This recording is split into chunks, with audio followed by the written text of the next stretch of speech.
Many thanks to our good friend Sergio Giannassini, president of the VWIN Foundation and host of Vein Week, and of course my good friend Dr. Pauline Martimbeau for the kind invitation to be a panelist in the first master class in phlebology.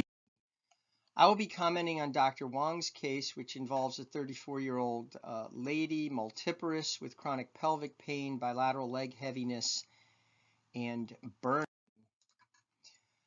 I'm going to describe a treatment approach that I've used for many years that's been successful for me. I would rank order this patient's dominant complaint. Is it mostly pelvis? Is it mostly labial? Is it mostly legs? This may or may not be a good analogy, but I use the analogy of a three-ring circus. Again, I would rank order the patient's discomfort as to the three rings: pelvis, labial, legs.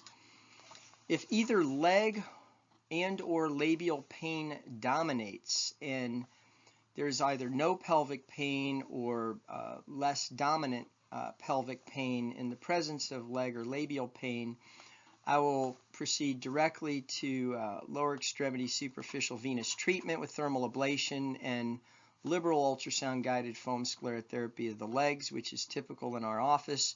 And then of course treatment of the labial veins with ultrasound-guided foam sclerotherapy. We use a freehand technique with a 25 gauge needle, 1% polydocanol, and 1 to 4 dilution with room air. If non-dominant pelvic symptoms did not improve and or labial veins do not improve after 2 attempts at ultrasound-guided foam sclerotherapy, then I will generally proceed with pelvic vein treatment as described below.